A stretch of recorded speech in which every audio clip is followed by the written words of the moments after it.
یاد رکھیں یہ پاکستان بھی، اس کی تکمیل بھی، یہ اس وقت کے شاہ ایران کے کنگن ہے جو اللہ تعالیٰ نے اس خطے کے باسیوں کے ہاتھوں میں دینے ہیں۔ یہ اللہ کے ولیوں کا پیغام ہے، یہ اللہ کے ولیوں کی بشارت ہے۔ اور ہمیں اگر آج کسی چیز سے مار پڑ رہی ہے، آج کسی چیز سے نیچا آ رہا ہے، تو وہ فقط اس سے کہ ہمارے ہاتھوں میں سراقہ کے یقین کا وہ دامن نہیں ہے، ہمارے ہاتھوں میں سراقہ کی امید کا وہ پلو نہیں ہے، ہمارے ہاتھوں میں سراقہ کا وہ ایمان نہیں ہے جو ایمان ہمیں حضرت سراقہ سے ورثے میں ملا ہے۔ اگر آج بھی جیسے اقبال نے کہا اگر ہو جائے اس بے کرے خاکی میں یقین پیدا تو کر لیتا ہے یہ بالو پرے روح الامی پیدا۔ لیکن شرط یہ ہے کہ اس پیکرے خاکی میں یقین کو پیدا کیا جائے۔ جب تک اس پیکرے خاکی میں یقین نہیں آتا، جب تک امید نہیں آتی، جب تک استقلال نہیں آتا، جب تک اعتماد نہیں آتا، جب تک اللہ کی ان نشانی کے اوپر، جب اللہ کے ولیوں کی اس بشارت پہ اوپر ہمارا وہ ایمان پختہ نہیں ہوتا، میرے بھائیوں، میرے بزرگوں، میرے نوجوان ساتھیوں، آپ یقین کیجئے کہ اس وقت تک ہماری تقدیر نہیں بدل سکتی، لیکن آج اگر ہم وہ سراقہ کے ایمان کا دامن پکڑ لیں، وہ سراقہ کے یقین کا دامن پکڑ لیں، حضرت سراقہ کی امید کا دامن پکڑ لیں، تو ہمارے بزرگوں نے جو کہا وہ انشاءاللہ سچ ہوگا، وہ انشاءاللہ سچ ہوگا، وہ انشاءاللہ پورا ہوگا۔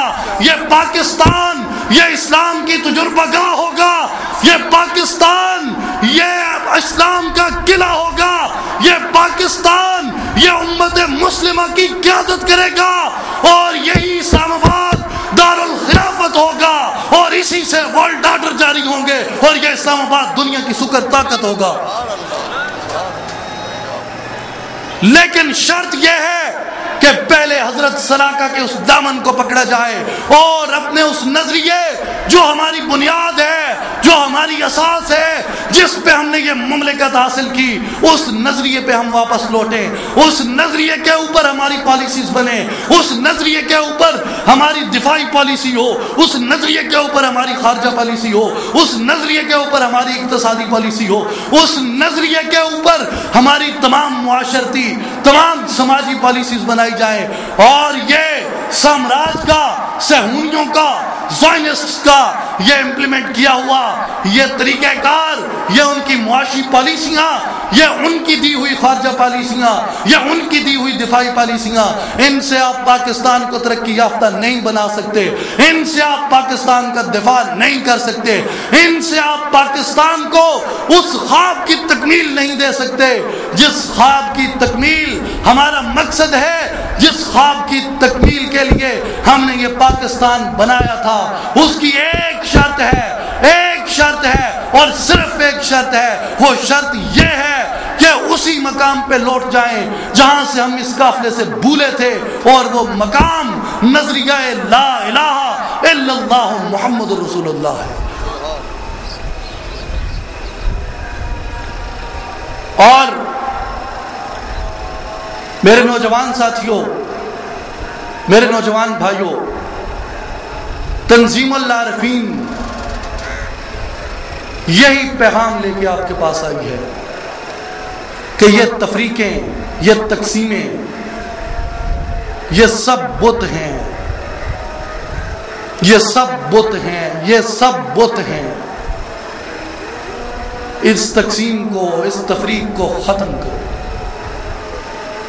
اور دیکھیں یہ تحریک اور یہ پیغام آپ چاہے کسی مکتبہ فکر سے تعلق رکھتے ہو، آپ کسی نظریے سے تعلق رکھتے ہو، آپ کی کوئی سوچ ہو، آپ کا کوئی طبقہ زندگی ہو، یہ پیغام اللہ کا پیغام ہے، یہ پیغام قرآن کا پیغام ہے، یہ پیغام خطبہ حجت الوداع کا پیغام ہے، جسے آگے پہنچانا یہ صرف میری ذمہ داری نہیں، یہ ہم سب کی ذمہ داری ہے۔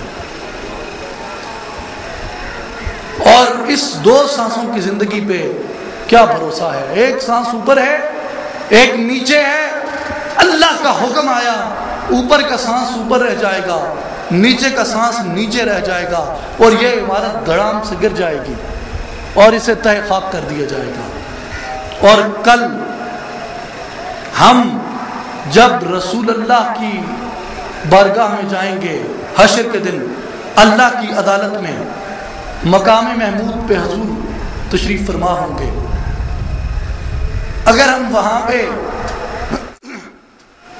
بغیر تیاری کے جاتے ہیں، اور اگر رسول اللہ صلی اللہ علیہ وسلم ہم سے اپنے کسی بھی امتی سے یہ پوچھ لیں کہ تجھے پتا ہے مجھے تم سے کتنا پیار ہے،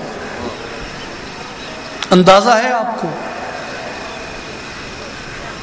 حضور فرمائیں گے کہ میں پیدا ہوا تو مجھے پیدا ہوتے ہی میں نے تیرے ساتھ اپنے پیار کا اظہار کیا، اور میں نے پیدا ہوتے ہی اپنی امت کا غم و فکر کیا۔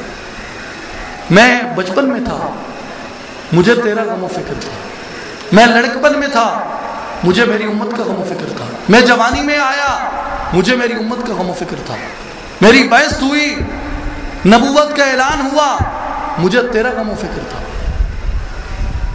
اور جب رسول فرمائیں گے کہ میں جب معراج پہ گیا، سدرۃ المنتہا سے آگے مقام کعبہ قوسین پہ اللہ کے انوار و تجلیات کو بلا حجاب سامنے دیکھ رہا ہوں، اللہ فرماتا ہے محبوب کیا چاہیے؟ مجھے تیرا غم و فکر ہے۔ میں جب رخصت ہونے لگا دنیا سے، مجھے تیرا غم و فکر ہے۔ تو جس زمانے میں تھا، تو جس عہد میں تھا، میری امت زوال میں تھی، اور مجھے اپنی اس امت سے اتنا پیار تھا کہ میری زندگی کی کسی سانس سے بھی میں نے اس کے غم و فکر کو جدا نہیں کیا۔ تم نے میری امت کی خاطر کیا کردار ادا کیا؟ صرف اتنا سوچ لیں کہ حضور کے اس سوال کا جواب ہم حشر کے دن کیا دیں گے۔ بس کیا ہم نے تیاری کی ہے؟ وہاں پہ ہم کیا کہیں گے حضور کی بارگاہ میں؟ یا رسول اللہ صلی اللہ علیہ وسلم، مجھے تو احساس نہیں تھا کہ آپ کی امت پہ اتنا کڑا وقت آ چکا ہے، آپ کی امت پہ اتنے زوال کا وقت ہے۔ یا رسول اللہ، میں تو یہی سمجھ رہا تھا کہ اسی فرقہ واریت میں اور اسی فرقہ بندی میں اور اسی گروہ بندی میں اس امت کی بقا ہے۔ یہ جواب دو گے حضور کی بارگاہ میں؟ کیا جواب دو گے؟ یا رسول اللہ، مجھے تو احساس ہی نہیں تھا آپ کی امت تو آپ کی ذمہ داری تھی، میری ذمہ داری تو میرے اپنے پیٹ کی پوجا تھی، میں وہ کر رہا تھا۔ یہ کہیں گے حضور کی بارگاہ میں؟ کیا کہیں گے؟ جواب کیا دیں گے؟ یا رسول اللہ، میرے زمانے میں سود کا کاروبار بڑا اچھا تھا، میں نے کہا بال بچے کی روزی کمائی کے لیے تھوڑا سا یہ کاروبار بھی کر لیا جائے، مجھے تو آپ کی امت کا کوئی غم و فکر نہیں تھا۔ یہ جرت ہے، یہ کہہ لو گے حضور کی بارگاہ میں؟ یہ تیاری کر رہے ہیں ہم حضور کی بارگاہ میں جانے کی؟ کیا تیاری ہے ہماری وہاں جانے کی؟ اور ہم یہاں بیٹھ کے دعائیں مانگتے ہیں، یا اللہ حضور کی زیارت نصیب فرما، یا اللہ حضور کی زیارت نصیب فرما۔ آمین۔ اللہ تعالی ہم تمام مسلمانوں کو حضور کی زیارت نصیب فرمائے، لیکن خدا کرے کہ حضور کی زیارت نصیب ہو اور حضور سب سے پہلے یہ سوال کریں کہ میری امت کے لیے تیرا کیا کردار ہے؟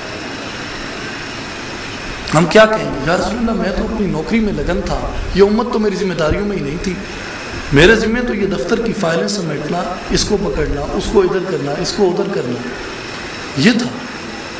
یہ جواب ہوگا حضور کی بارگاہ میں؟ یا رسول اللہ، مجھے تو اپنے ووٹروں کی فکر تھی، کسی پہ جھوٹا پرچہ کروانا تھا، کسی کو کچہری میں بدوانا تھا، کسی کو ادھر کرنا تھا، کسی کے حق پہ قبضہ کرنا تھا، کسی کا حق میں نے مارنا تھا، کسی کے پلاٹ پہ قبضہ تھا، کسی یتیم سے زیادتی کرنی تھی، مجھے تو پرواہ ہی نہیں تھی اس امت کے غم و فکر کی۔ یہ کہیں گے حضور کی بارگاہ میں؟ یہ تیاری ہے ہماری حضور کی بارگاہ میں جانے کی؟ یہ تیاری ہے ہماری اللہ کی عدالت میں جانے کی؟ کیا تیاری ہے ہماری؟ کیا کیا ہے ہم نے؟ ظلم تو وہ ہم کرتے ہیں، اس کی نشانیوں کو جھٹلانا تو وہ ہم جھٹلاتے ہیں۔ کون سا منہ لے کے ہم جائیں گے؟ میرے بھائیوں، میرے نوجوان ساتھیوں، در جوانی توبہ کردن شیوائے پیغمبری، جوانی میں توبہ کرنا، جوانی میں اپنی لو اللہ سے لگانا، یہ انبیاء کی سنت ہے، یہ پیغمبروں کا شیوا ہے۔ وقت پیری گرگ ظالم نی شود پرہیزگار، بڑھاپے میں تو بھیڑیا بھی ظلم کرنا چھوڑ دیتا ہے، تو سدھر گیا تو کیا ہو جائے گا؟ میرے نوجوان ساتھیوں، آج تنظیم العارفین اصلاحی جماعت یہی پیغام لے کے آپ کے پاس آئی ہیں کہ خدا را اٹھیں اور حضور کی بارگاہ میں جانے کی، اللہ کی عدالت میں جانے کی وہ تیاری کریں، اور ہم نے جو ظلم اپنا رکھا ہے کلمے کو تقسیم کر کے اس ظلم کو چھوڑیں، اس تقسیم کو چھوڑیں، اس تفریق کو چھوڑیں، اور اللہ کی نشانیوں کو ہم جھٹلاتے ہیں، انہیں جھٹلانا چھوڑ دو، اور اللہ کے نام پہ جو ملک حاصل کیا تھا اس ملک کے ساتھ وفا کرو، اللہ کے اس دین سے وفا کرو، اور اللہ کے دین کا وہ نظریہ جو دائمی ہے، عالمگیر ہے، جس کے تجربے کے لیے یہ سلطنت حاصل کی تھی، اس کے بغیر یہ نہ باقی رہا نہ یہ رہ سکتا ہے۔ ایک ہی شرط پہ رہ سکتا ہے کہ اس دین کا نفاذ اس میں 21ویں صدی کے تقاضوں کے مطابق کیا جائے، اور اس لیے ہمیں اٹھنا ہوگا، بات کرنی ہوگی۔ آپ اس مشن کو لے کے، اس پیغام کو لے کے اپنے محلے میں جائیں، اپنے گھروں میں جائیں، اپنے عزیز و اقارب کے پاس جائیں، ان کو جا کے آپ اس چیز کے اوپر بتائیں کہ خدا کا قرآن کیا کہتا ہے، ظلم مت کرو، اور کلمے کو تقسیم کرنا، فرقہ واریت میں پڑ جانا، یہ سب سے بڑا ظلم ہے، اور ظالم کی سزا یہ ہے کذالک نجزی القوم المجرمین، اللہ تعالیٰ مجرم قوموں سے یہی بدلہ لیتا ہے کہ ان کو ہلاک کر دیتا ہے۔ اللہ تعالیٰ ہم سب کو عمل کی توفیق عطا فرمائے۔ وآخر دعوانا ان الحمد للہ رب العالمین۔